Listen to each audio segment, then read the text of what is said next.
mais a possibilidade de servir através do ministério pastoral. Irmãos, estamos vivendo o mês de aniversário da igreja e o tema, este mês, também o tema do nosso aniversário é Deus Poderoso. Deus Poderoso, e a semana passada nós já refletimos sobre isso. E hoje, mais uma vez, nós vamos refletir sobre esse poder que Deus tem, esse Deus onisciente, esse Deus onipresente, mas também esse Deus onipotente. Esse Deus que tem o poder de gerar a vida. A palavra de Deus diz, e o primeiro texto que nós encontramos ali em Gênesis, é que Deus estava gerando ou criando todas as coisas do nada. Um Deus totalmente poderoso. Queridos, infelizmente, o mundo que vivemos caminha cada vez mais para distante do Senhor. Isso é uma realidade. No início, Deus, Ele planeja algo assim maravilhoso para o ser humano. Ele tem um plano para o ser humano, mas o ser humano ele escolhe outro caminho, que é um caminho distante da presença do Senhor. E o homem escolhendo esse caminho, o homem desagrada ao próprio Deus, o homem faz com que haja ali uma quebra na comunhão entre ele e o divino.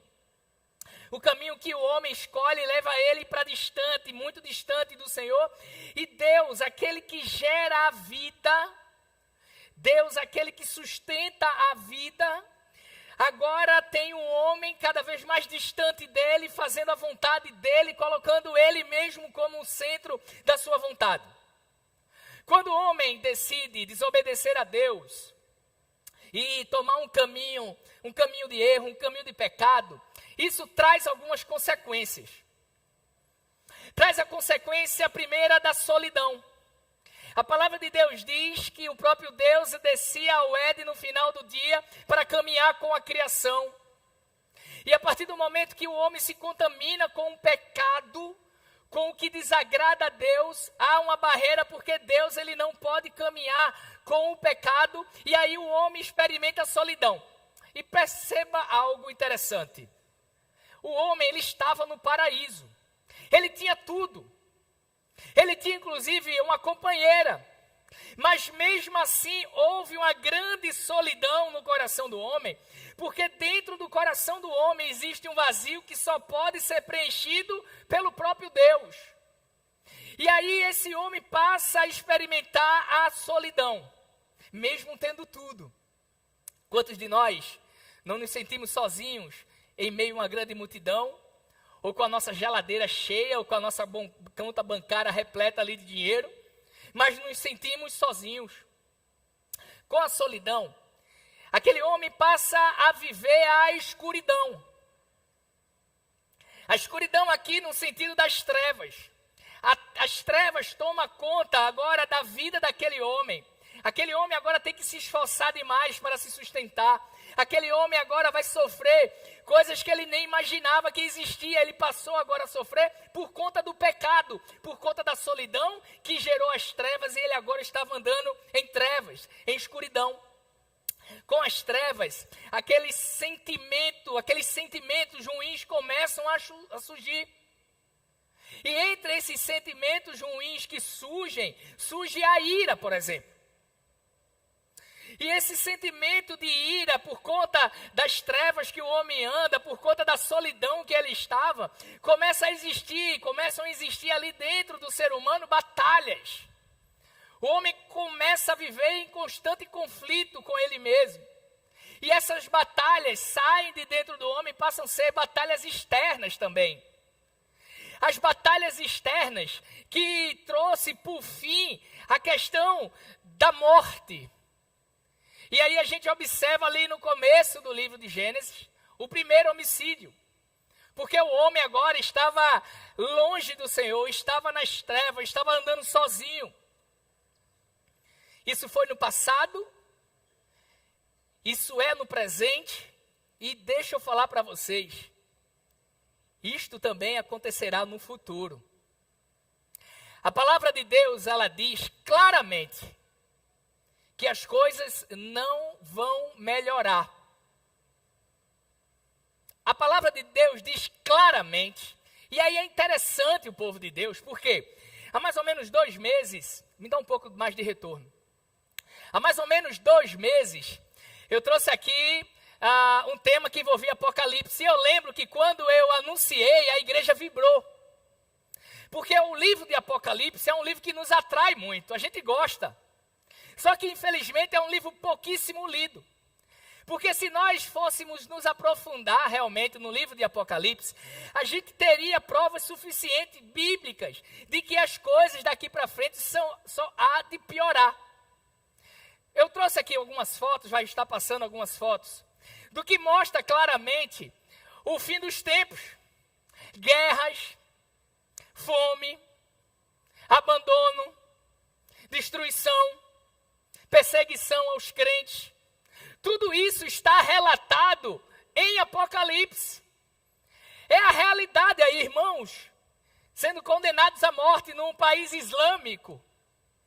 A realidade é essa, uma pandemia. A Bíblia relata isto, Kleber. A Bíblia fala sobre isto. E nós muitas vezes, como povo de Deus, caímos na pobre ilusão de que a coisa ainda vai melhorar, de que não. Infelizmente, estamos vivendo os fins dos tempos. Infelizmente. Ou, não sei se felizmente, se você tiver pressa de ser arrebatado, é felizmente. Mas a realidade é esta. Veja, essa matéria aí foi interessante, peguei hoje. Dizendo que a depressão cresceu, cresce 41% com a pandemia. Pessoas doentes, isso afeta muita gente. Esta é a realidade do mundo que vivemos. O que aprendemos é que, distante da fonte de vida, distante do próprio Deus, os homens eles passam a enfrentar grandes batalhas internas e externas, e perder essas batalhas gerará algo, gerará a morte. Quando você perde uma batalha interna ou externa no campo espiritual, gerará a morte. Se nós perdermos a batalha para o pecado, gerará a morte da santidade. Se a gente vier a perder a batalha para a ansiedade, por exemplo, nós perderemos, ou seja, morrerá a nossa paz. Sempre que a gente perde a batalha interna ou externa, a morte acontece. A vida, ela é feita de batalhas. Ela é assim. É uma batalha para nascer e uma batalha para permanecer vivo. Batalha para virmos a existir, uma batalha para nos mantermos vivos nesse mundo que só prega coisa ruim, que só nos afasta de Deus. Existem batalhas que nós ganhamos, mas existem batalhas que nós perdemos. Você lembra alguma batalha na sua vida que você perdeu? Você consegue lembrar? Você consegue lembrar de alguma batalha que você travou há um tempo atrás e você, infelizmente, perdeu aquela batalha? Batalha, por exemplo, eu coloquei aqui alguns exemplos, a batalha contra o vício. E perdendo a batalha contra o vício, gerou morte. O que você perdeu? Batalha contra as preocupações dessa vida. E quando nós perdemos as preocupações, perdemos a batalha para as preocupações dessa vida, gera morte. O que é que você perdeu? Batalhas que nós perdemos contra o mundo, entrando nos nossos lares através das nossas TVs, contaminando as nossas crianças, as nossas famílias. Quando nós perdemos essas batalhas, o que é que a gente gera? Gera morte. Perdeu o emprego por conta da crise que assola este mundo. Perdeu o nosso ministério. Perdeu o nosso ministério por conta de que nós tiramos o foco exclusivamente no Senhor Jesus e colocamos o foco em pessoas, em circunstâncias, na igreja. Infelizmente, a realidade é que existem batalhas que nós vamos perder, porque a vida não é só de vitória. E esta realidade é interessante, porque ao perder estas batalhas, como é que nós ficamos? Quando eu e você, a gente perde uma batalha em alguma dessas áreas, como é que nós ficamos? Nós ficamos caídos, prostrados. Nós muitas vezes nos sentimos desamparados, desprotegidos, esquecidos, isolados. São sentimentos que dominam o nosso coração por conta de que na nossa história, e nós falamos de história domingo passado, por conta de que na nossa história nós perdemos algumas batalhas. E aí quando a gente perde essas batalhas, nós perdemos os sonhos. E principalmente, que é o que nós vamos refletir hoje. Estou batalhando aqui com esse microfone, estou percebendo, né? Nós perdemos principalmente a esperança. Quando nós batalhamos com algo interno ou externo e perdemos, a tendência é que a nossa esperança fique pelo caminho. Mas Cristo, ele diz algo interessante na sua palavra. Ele diz assim, olha, vocês no mundo terão aflições, mas tende bom ânimo, porque eu venci o mundo. E isso é interessante, porque quando Jesus Cristo diz isso, ele coloca algo assim, muito interessante, que o parâmetro sempre será ele. Porque se eu morri para o mundo e agora Cristo vive em mim, não vivo mais eu, mas ele vive em mim. E se ele diz que ele venceu o mundo, ele que está em mim, eu vencerei o mundo. É uma lógica teológica muito grande, uma lógica teológica, vê? E essa é uma realidade. Irmãos, estamos nesse mês de aniversário. E durante todo o mês eu sempre vou fazer alguma referência com relação à nossa igreja e ao nosso nascimento.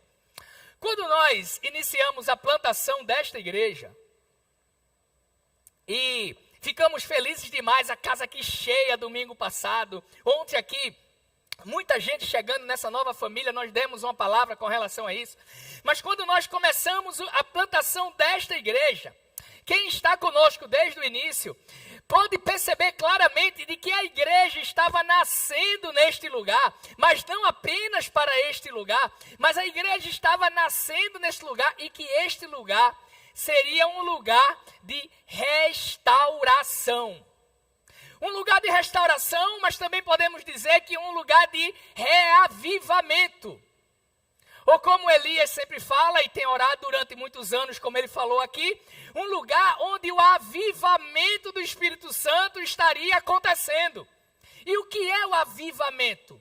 É trazer à vida algo que já morreu. Algo morreu, houve ali um reavivamento.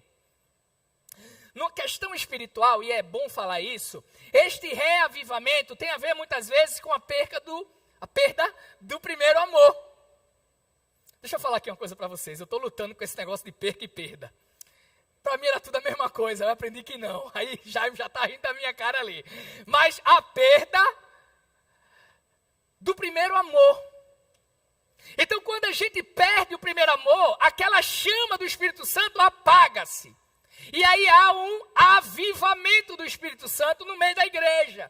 É isso que nós temos experimentado enquanto Igreja Batista da Lagoa. Interessante também que quando nós falamos sobre essa questão do avivamento, Cristo, ele fala ali no seu ministério algumas vezes, e tem uma vez que ele fala muito especificamente, que ele diz assim, é preciso nascer de novo. Ao plantar essa igreja, estaríamos levando uma mensagem ao povo de Deus, que no início achávamos que seria somente no âmbito da Lagoa do Araçá, hoje alcançando vários outros lugares, inclusive pela internet. A mensagem que Deus coloca no nosso coração é que mesmo em meio às derrotas destas batalhas, mesmo em meio a estas derrotas, existe um Deus que controla todas as coisas.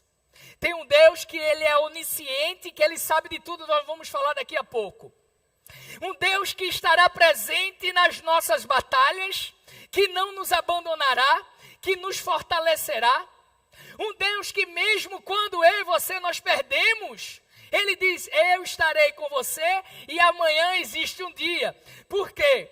Porque a palavra de Deus diz que o choro durará uma noite, poderá durar uma noite, mas a alegria vem pela manhã. E eu sempre imaginei esse texto pensando, George, numa perspectiva de um dia para o outro. Mas não. Ele diz, olha, o choro pode durar uma noite, mas menos de 24 horas depois, ou seja, pela manhã, a alegria poderá vir, porque Ele controla todas as coisas. E isto é o que nós acreditamos. E hoje, Deus quer nos ensinar que mesmo perdendo as batalhas, há esperança. A mensagem que você sairá daqui hoje é que, para você que perdeu alguma batalha na tua vida, seja no campo profissional, emocional, a saúde, seja inclusive você que perdeu alguém para alguma doença, seja alguém que perdeu porque você não tem mais ela ali, há esperança. A palavra esperança, ela aparece na Bíblia 147 vezes. Eu gosto muito desses números, porque quando a gente vai analisar, geralmente aparece tanto no Antigo quanto no Novo Testamento, ela aparece ligada a algo. A esperança, ela está ligada a uma confiança no sobrenatural. É interessante isso, porque a palavra esperança, ela também aparece em outro contexto, principalmente no Antigo Testamento, quando fala sobre esperar uma herança. Então, as pessoas que esperavam uma herança, elas tinham esperança. Era um termo usado num hebraico bem antigo, que você encontra, por exemplo, ali no livro de Daniel, chamado também aramaico. Mas em 145 vezes, ou seja, quase que a totalidade, a palavra esperança está ligada a uma confiança no sobrenatural. E o que é sobrenatural? Sobrenatural é algo que eu e você não pode fazer, porque nós somos pessoas físicas, estamos presos no campo natural. O sobrenatural é o metafísico, é aquilo que está para além de nós. É quando nós perdemos todas as esperanças, a esperança que nós temos é no Senhor Jesus Cristo, porque Ele pode fazer muito mais além do que pedimos ou pensamos. Queridos, por causa das batalhas perdidas, será que a sua vida está sem esperança? Aquele seu grande sonho que você tem, será que as possibilidades já se esgotaram? Se você chegou aqui esta noite, ou se você está acompanhando o nosso culto, eu queria dizer para você que a Bíblia Sagrada, ela tem esperança para você. A palavra de Deus, ela tem esperança para a tua vida. Nós iremos refletir hoje em uma batalha, como nós estávamos falando sobre batalha. E iremos refletir numa batalha, que esta batalha houve ali mortes. Provavelmente a derrota do exército que estava ali batalhando. Mas mesmo nesta batalha, onde houve ali morte, grande quantidade de morte, houveram ali muitas mortes, mesmo assim existe esperança. Eu queria que você abrisse sua Bíblia e o nosso pastor Elias vai estar lendo o livro, quer dizer, o capítulo que está no livro de Ezequiel 37.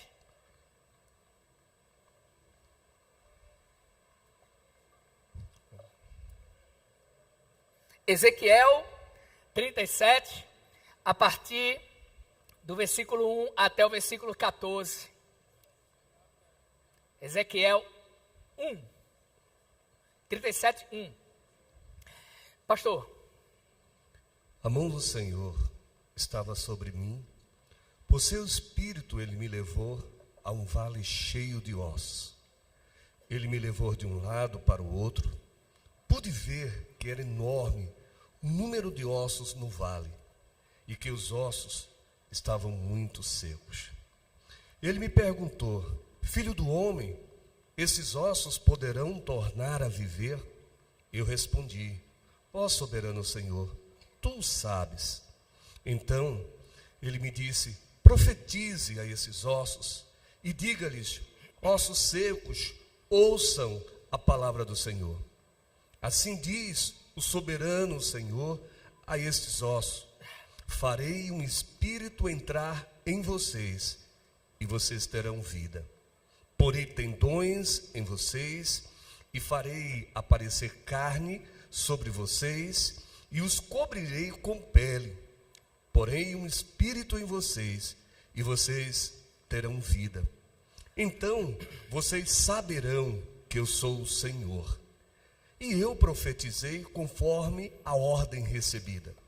E enquanto profetizava, houve um barulho, um som de chocalho. Os ossos se juntaram, osso com osso. Olhei, e os ossos foram cobertos de tendões e de carne, e depois de pele, mas não havia espírito neles. A seguir, ele me disse: profetize ao espírito, profetize, filho do homem, e diga-lhe: assim diz o soberano Senhor: venha desde os quatro ventos, ó Espírito, e sopre dentro desses mortos para que vivam. Profetizei conforme a ordem recebida, e o Espírito entrou neles. Eles receberam vida e se puseram de pé. Era um exército enorme. Então ele me disse: filho do homem, esses ossos são toda a nação de Israel. Eles dizem: nossos ossos se secaram e nossa esperança se foi. Fomos exterminados. Por isso, profetize e diga-lhes: assim diz o soberano Senhor: ó meu povo, vou abrir os seus túmulos e fazê-los sair. Trarei vocês de volta à terra de Israel. E quando eu abrir os seus túmulos, os fizer sair, vocês, meu povo, saberão que eu sou o Senhor. Porei meu espírito em vocês e vocês viverão. E eu os estabelecerei em sua própria terra. Então vocês saberão que eu, o Senhor, falei e os fiz seus companheiros. Palavras do Senhor. Palavras do Senhor. O contexto dessa história é bem interessante. Acredito que os irmãos já ouviram falar nessa história, pelo menos os irmãos que já têm uma caminhada de fé. O Vale dos Ossos Secos. Essa história se passa ali na Babilônia. Interessante que Ezequiel, ele era um ex-sacerdote em Jerusalém. E Jerusalém, por conta de toda a sua desobediência, ela é sitiada e ela é levada para a Babilônia. Isso no ano de 587 antes de Cristo. A cidade de Jerusalém, ela foi totalmente destruída. E também o templo dela foi destruído, o templo principal onde existia ali adoração para o Senhor. Muitos morreram ali pela fúria dos soldados inimigos. Jerusalém estava destruída. Não existia mais esperança para Jerusalém. Desespero, desamparo, dor e sofrimento. As pessoas ali naquela época, por conta do pecado delas, que elas se afastaram do Senhor. É interessante que eles agora eram um povo que, quando tinham no passado uma grande promessa, essa promessa eles não conseguiam mais ver. Eles tinham perdido totalmente a fé. E aí, Deus faz algo extraordinário. Porque quando aquele povo achou que tudo tinha acabado, o povo não tinha mais esperança nas promessas feitas, Deus faz algo sobrenatural. Deus pega aquele antigo sacerdote de Jerusalém e ele tem ali uma experiência sobrenatural. Que esta experiência sobrenatural faz com que o Espírito do Senhor leve ele até um vale de ossos secos. E ali Deus fala com aquele homem. E o que Deus queria mostrar àquele homem é que mesmo em meio à morte, existia ali esperança. Aquele vale provavelmente foi um lugar onde teve ali uma grande batalha, e Deus quer nos ensinar aqui algumas coisas. A primeira coisa que Deus quer nos ensinar está ali no versículo 1 e 2, quando ele diz: a mão do Senhor estava sobre mim, e por seu espírito ele me levou a um vale cheio de ossos. Ele me levou de um lado para o outro, e pude ver que era enorme o número de ossos que estavam naquele vale, e eram ossos secos. A primeira lição que Deus nos traz aqui, nesse texto, é que o nosso Deus, ele está ciente de todas as coisas. Deus, ele sabe de todas as coisas. Deus, ele leva Ezequiel até um vale de ossos secos que provavelmente ninguém conhecia. Uma batalha que tinha acontecido há muito tempo atrás, porque os ossos já estavam secos. Ninguém conhecia a existência daquele vale, apenas Deus. E Deus nos lembra o fato de que ele sabe todas as coisas. Sabe, meus irmãos, o vale que existe dentro do teu coração, um vale de ossos secos que existe no teu coração, lá no íntimo do teu coração, que muitas vezes a pessoa que você mais ama nem sabe que existe este vale. Deixa eu te falar, Deus conhece este vale. Deus conhece porque Deus conhece o teu coração. E mais, além de conhecer o teu coração, Deus é um Deus que ele se importa com você. E vê que coisa maravilhosa. Veja que coisa sensacional. O Deus que criou os céus e a terra, o Deus que criou todos os seres humanos, são bilhões de pessoas que existem atualmente no planeta Terra. E Deus, ele cuida de você como você fosse único na existência. Ele ouve quando você chora e ele se aproxima de você. Ou seja, tenha esperança, porque Deus conhece o vale do teu coração. Esta é a palavra que ele tem colocado para mim e para você hoje. E por que esta palavra é importante? Por quê? Porque muitas vezes a batalha que nós travamos interna é que o inimigo quer mostrar para mim e para você que nós não valemos nada, que Deus não se importa conosco, que a dor que nós estamos sofrendo nesse vale no nosso coração ficará para sempre e que não vai haver nenhum tipo de solução. Nós temos que vencer essa batalha, porque isto é mentira. Você vale muito para Deus. Você vale tanto para Deus que Deus manda o Filho dele vir aqui para morrer no teu lugar e no meu lugar. Esse é um Deus poderoso. Ele mostra claramente que nos conhece nos mínimos detalhes. Uma outra lição que nós temos aqui é no versículo 3. Porque no versículo 3 diz assim: ele me perguntou, filho do homem, estes ossos poderão tornar a viver? Presta atenção. Deus faz uma pergunta, não a qualquer um. Ele pergunta a um sacerdote, que era sacerdote em Jerusalém, conhecedor das escrituras. O sacerdote, ele tinha a função de semanalmente já me estar passando as escrituras ali para aquele povo. Ele conhecia a história do povo de Deus. Ele sabia o que Deus, Messias, já tinha feito por aquele povo. E aí Deus pergunta, por acaso poderá estes ossos voltarem a viver? Voltarem a ter vida? Qual foi a resposta daquele homem? Acompanha comigo, versículo 3. Eu respondi. Vê o que ele responde. O soberano Senhor, ó soberano Senhor, só tu sabes. Só tu sabes. Sabe, meus irmãos, a resposta daquele sacerdote, que era um conhecedor das escrituras e do poder de Deus, ele estava tendo naquele momento uma experiência sobrenatural.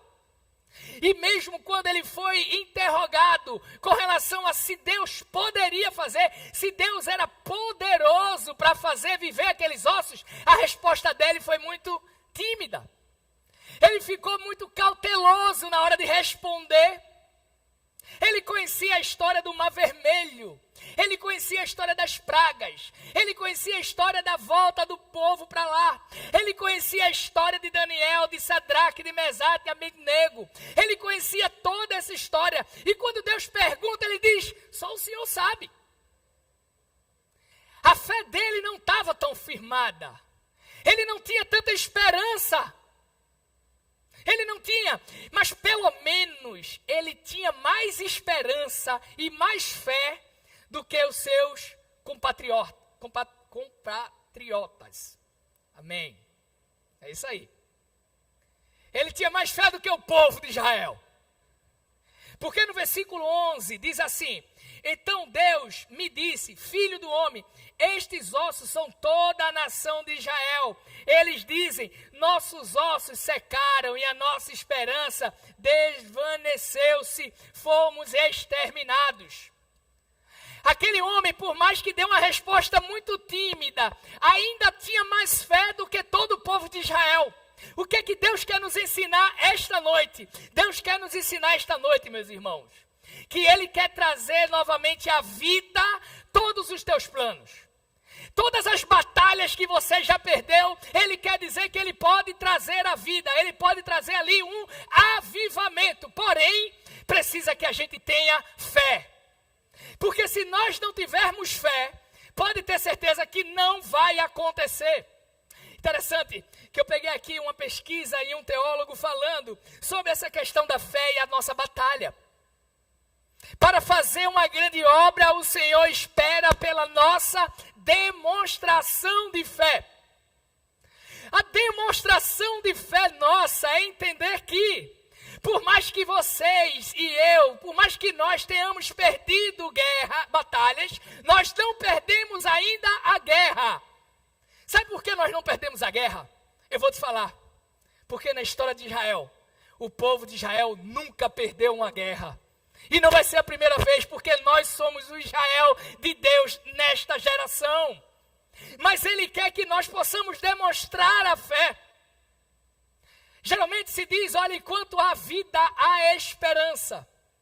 Mas a Bíblia é sensacional. Porque a Bíblia vem mostrar que mesmo quando não existir mais vida, ainda há esperança. Na realidade, a restauração dos nossos sonhos, da nossa vida, Deus vai entrar com a maior parte. É Ele que vai fazer e acontecer. É Deus que vai agir.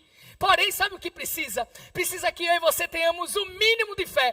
Que quando o Espírito Santo perguntar para a gente assim, ainda há esperança? Existe em meio a esta derrota da sua grande batalha, você ainda acredita que há esperança? A nossa resposta é dizer sim. Sabe por quê? Porque nós servimos a um Deus onipotente. Ele pode trazer a existência, mesmo quando há morte. A resposta daquele homem foi um teste para ele. Porque Deus queria mostrar para ele que quando ele convoca, quando ele chama, quando ele busca o auxílio da palavra, a vitória é certa em nome do Senhor Jesus. A vitória é certa. Versículo 4, vê o que diz.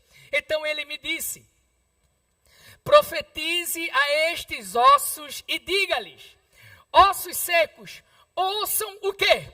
Ouçam o quê? A palavra do Senhor. Vou repetir. Ele disse assim, diga àqueles ossos, profetize aqueles ossos, diga o que a eles? Ouçam a palavra do Senhor. Queridos, de Gênesis a Apocalipse, é mostrado que o que nos dá a vitória é a palavra. Se nós nos separarmos da palavra, pode ter certeza que a nossa derrota é certa. Porque é na palavra que a gente tem um guia para as batalhas que nós enfrentamos no dia a dia. E ele coloca isso porque Deus cria através da palavra. Gênesis 1. Deus, ele cura através da palavra. Salmo 107. Deus, ele salva através da palavra. João 1,14. Deus faz e acontece através da palavra. Se você for às Escrituras, encontrará recursos no agir de Deus para a batalha que você está travando e a batalha que você já perdeu. Pode ter certeza. É o guia da nossa história, é o guia da nossa vida. Deixa eu ajeitar aqui o microfone. Porque quando nós recorremos à palavra, fica muito claro uma coisa, irmão Edson. Fica muito claro que, por mais que nós possamos tentar fazer várias coisas, somente Deus, através do Espírito Santo, somente Ele poderá nos trazer a vida.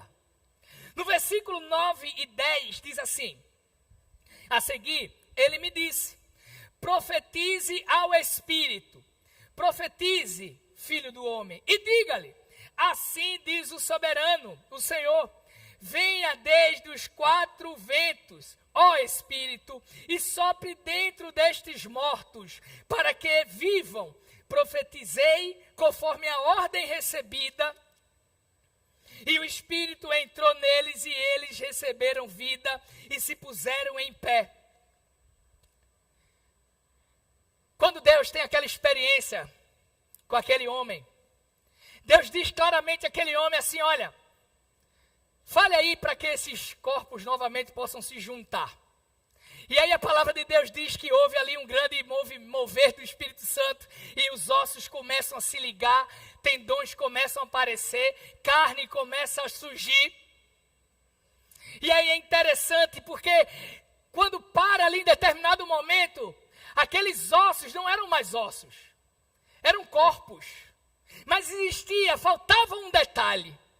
Porque aqueles corpos poderiam estar perfeitos por fora, mas faltava algo. Faltava algo que era o principal. Faltava a vida. Então o Espírito de Deus veio e soprou naqueles mortos. E em seguida veio e foi soprado ali o fôlego de vida. Entrou neles o fôlego de vida, e eles puseram-se ali de pé e passaram verdadeiramente a viver. Quando nós voltamos a ter vida em Deus, nós verdadeiramente vivemos. Interessante que um autor um dia falou que nós, seres humanos, nós não vivemos. Nós, na realidade, nós sobrevivemos. E é uma verdade isso, porque aquela profecia, ela chega ao fim, afirmando que somente Deus pode colocar eu e você de pé. Somente Ele. Meu irmão, o que é que você tem buscado na sua vida para deixar você de pé? Você tem buscado o quê para se colocar de pé? Depois de você perder uma batalha, está ali, não é? Prostrado, caído, humilhado. O que é que eu e você temos buscado para ficarmos novamente de pé? O que é que nós temos feito para sentirmos novamente vivos? O que é que nós temos feito para trazer à vida novamente os nossos sonhos, nossos projetos?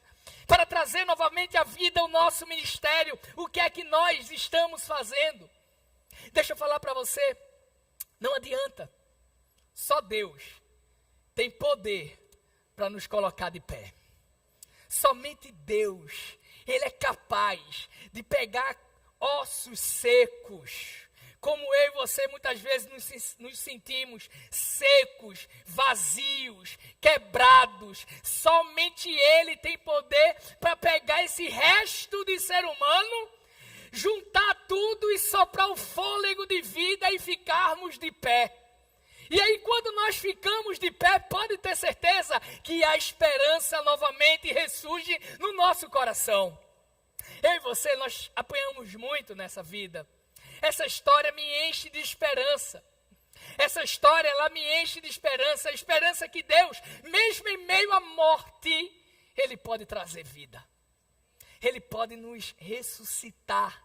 Ele pode pegar eu e você, nos pegar das cinzas e nos levantar. Deus, Ele é sobrenatural, meus irmãos. Ele é poderoso, Ele é onipotente.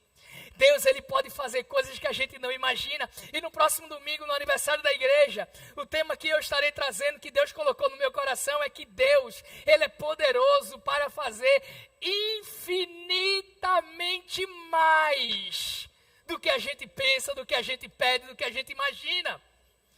Ele pode fazer infinitamente mais nos nossos sonhos, na nossa família, na nossa carreira, no nosso ministério. Deus, Ele pode restaurar a nossa felicidade. Deus, Ele pode fazer tudo muito mais. E nós temos experimentado isso aqui na nossa igreja. Em 5 anos nós temos experimentado que Deus, Ele pode pegar pessoas improváveis e tornar pessoas improváveis em ministros do Evangelho. Ele pode pegar pessoas improváveis e serem excelentes líderes de pequeno grupo.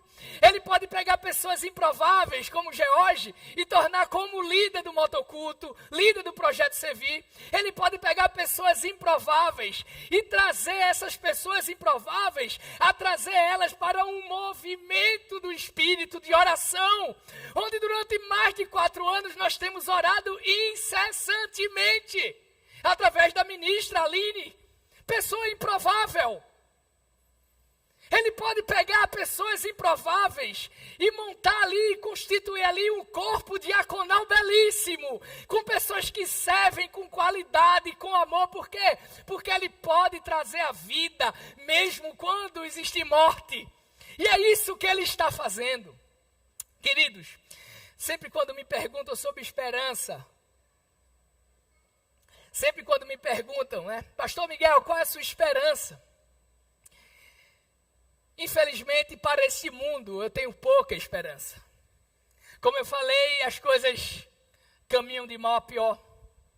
Infelizmente, nós estamos vivendo momentos na nossa existência quanto ser humano, 2000 anos depois da vinda de Jesus Cristo, que fica muito claro que Ele está voltando para levar a sua igreja.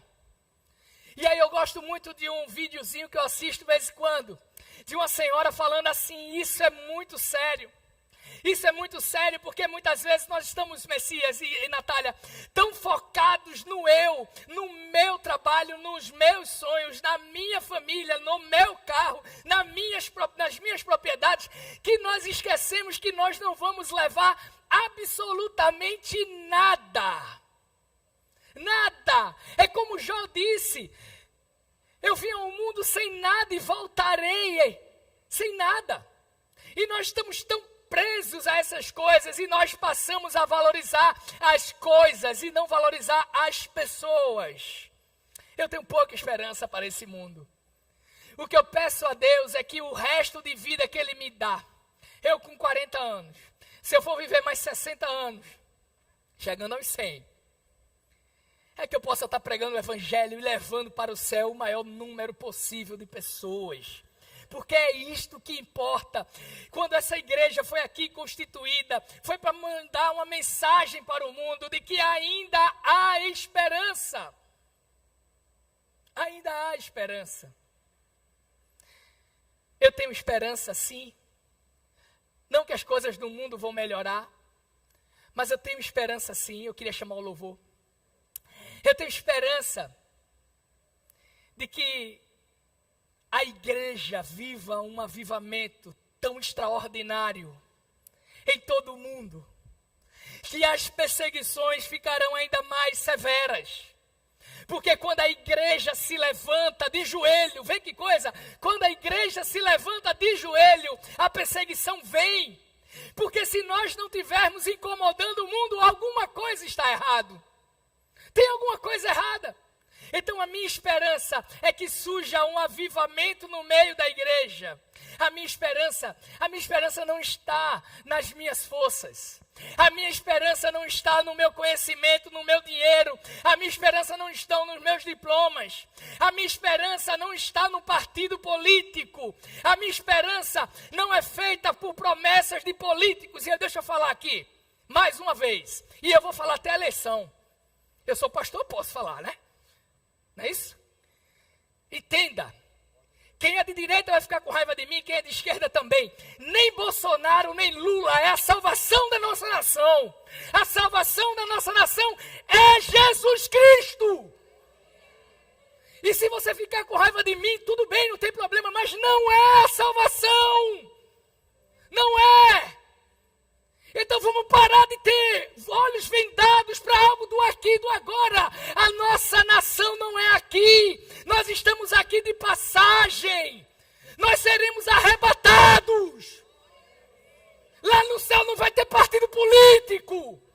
Não vai ter direita, não vai ter esquerda. Nós temos que entender que a nossa esperança é no Senhor. E eu queria falar isso, meus irmãos. E eu estou gritando porque eu gosto de gritar. Eu gosto de gritar. Mas não é que eu estou com raiva nem nada não. Sabe por que eu estou falando, meu irmão? É porque está queimando no meu coração. Está queimando no meu coração, sabe por quê? A gente deixa de ler a Bíblia para estar na TV. A gente deixa de ler a Bíblia para estar na internet. A gente deixa de servir na casa de Deus para estar criticando o irmão, porque a visão política dela é outra. A gente deixa de fazer isso. Nesta igreja, a gente prega a esperança, e a esperança é Cristo. Ponto final. Eu queria dizer para vocês,